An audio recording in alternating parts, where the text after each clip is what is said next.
You know that feeling when maybe a certain street corner where you overhear something and it just throws you right back to a relationship that, well, ended ages ago. Oh, absolutely. It's like those feelings, those memories, they just linger, don't they? Long after everything's supposedly done. Yeah, exactly. It really shows how, these connections get lodged in our minds.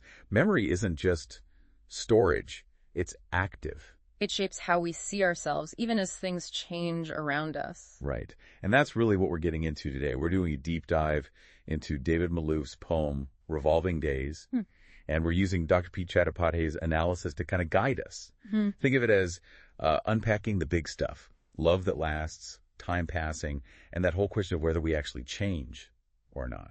Our goal here is really to explore how Malouf tackles these themes, looking closely at the poetic techniques he uses. How does he build this really moving picture of a love that's over but still resonates? Okay, so let's first get a feel for the poem itself. Chattopadhyay notes it's 3 stanzas, but the line counts are uneven.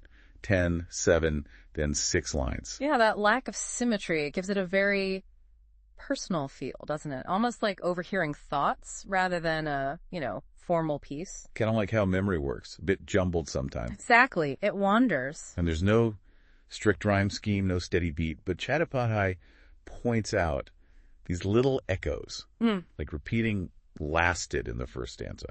What's that doing there? Well, repeating lasted right at the start. It really hammers home the speaker's point, that this thing, whatever it was, it endured for him, even if it's past tense now. It sets the tone. And then there are those near rhymes like green and league or seeing and he. Slant rhymes, right? Right, slant rhymes. They're not perfect matches, and that creates a kind of subtle tension. It avoids neatness, which fits because the speaker's feelings aren't neat either. They're unresolved. It's like the sound mirrors the feeling. Clever. It's amazing how much sound can do for the mood, yeah. So let's dig into the core themes. Chattopadhyay lays out a few key ones. First up, relationships, the past, and memory. They're all tangled together here. Definitely. The whole poem is the speaker talking to an ex-lover, someone absent. And the mood is reflective, maybe a bit resigned. He's thinking about who he was then, who he is now, how she's changed. And those revolving days in the title. Yeah. That captures it perfectly, right? Circling back. Exactly. He seems stuck in that cycle of remembering. And the theme of love itself, how it persists, that's huge here. He actually calls falling in love a mistake.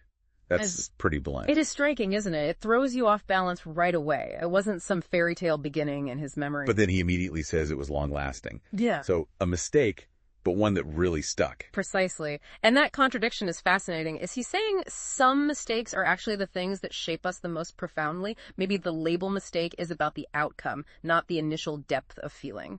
That makes sense. It wasn't a mistake to feel it, maybe, but where it led. And then there's the raw fact. They're not together anymore. But his feelings, still there. Exactly. And that gap between the reality of the breakup and the persistence of the feeling inside, that's what drives so much of the poem's energy. It makes you wonder, how much control do we really have over what sticks with us emotionally? Which leads right into this idea of transformation. Or, maybe more accurately, the speaker not transforming. He thinks she's moved on, maybe with someone else. Well, he feels like the same guy. The revolving days seem to be revolving mostly for him. That contrast is really telling, yeah. It suggests maybe an imbalance in how they each process the end. He seems anchored to that past self, that lover identity, while he imagines her moving forward. And underpinning all this is memory. Chattopadhyay calls it the power of memory. The speaker remembers things so clearly. Details, feelings. And that vividness is key. It lets us connect with him, feel what he's feeling, even though it's just his perspective. The specific details he chooses, they tell us what mattered, what still echoes for him. Okay, so Malouf uses poetic techniques to make all this work. Let's talk about caesura. Sounds technical, but it's just a pause inside a line, right? Basically, yeah. A little break, often marked by punctuation. Chattopadhyay gives examples like, revolving days, my heart. That period is a caesura. Okay. And steps into the room. In the next room, you. Another one. What do those pauses do?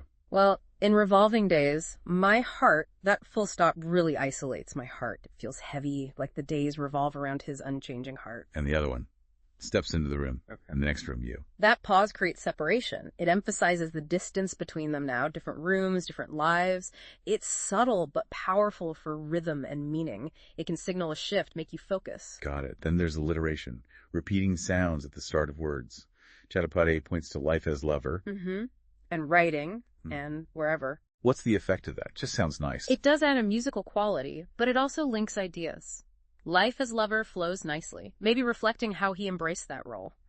Linking writing and wherever subtly connects his act of remembering now with her unknown location, highlighting that separation sonically. It adds texture. Okay. Chattopadhyay also mentions anaphora, repeating words at the start of lines, but he says it's not really a big thing in this poem. Exactly. Good to know the term, but Malouf doesn't lean on it heavily here. He seems to prefer quieter ways to create emphasis in revolving days. But enjambment that is here, that's when a line just runs on to the next without a stop. Yes, exactly. It pulls you forward, makes you read on to finish the thought or sentence. It can mimic a stream of thought, prevent the poem from feeling too choppy, keep the momentum going. Right. And apostrophe, not the punctuation. Yeah. But talking to someone who isn't there. Yes. And Chattopadhyay connects this directly to the speaker's longing.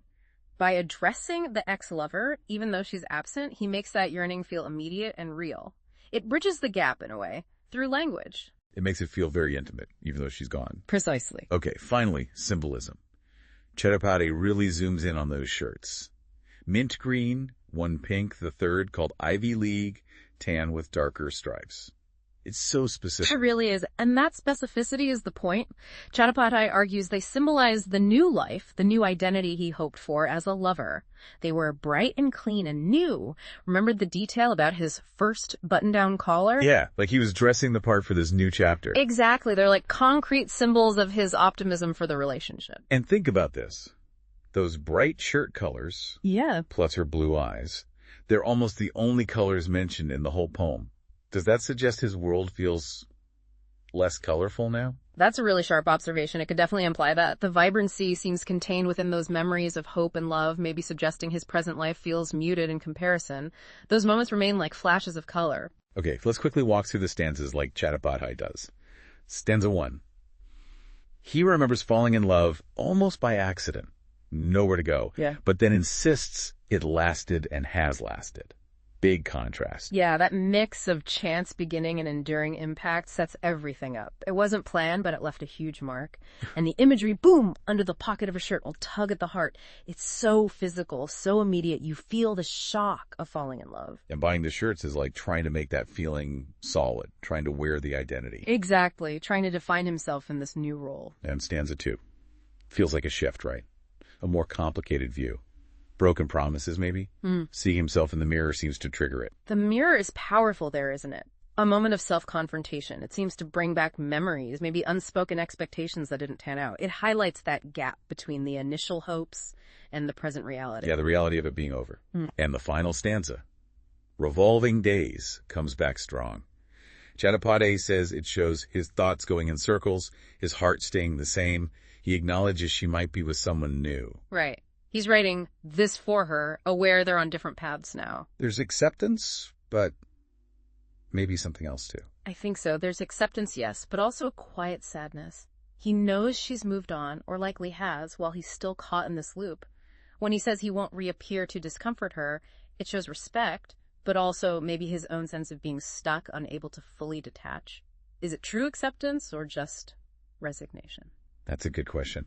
So stepping back, looking at the whole thing, what's the big takeaway from Revolving Days, according to the analysis? Well, Chattopadhyay really emphasizes how the poem explores just how hard, maybe impossible it is to completely move on from a significant past love. That contrast is key. The speaker's static feelings versus the ex-lover's presumed progress. It really makes you think about whether we ever fully leave those deep connections behind. It's like the revolving days keep him orbiting that past, while she might be on a whole different path. A really poignant look at memory's grip, how the past shapes us, how that lover identity might still define him in some ways. Absolutely. It's about the endurance of memory long after the relationship itself has ended.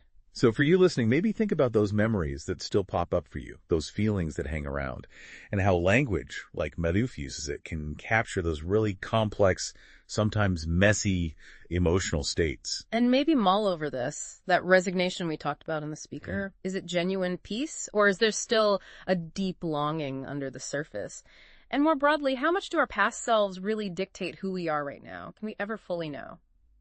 It's fascinating stuff. Memory, change, and how we carry our past.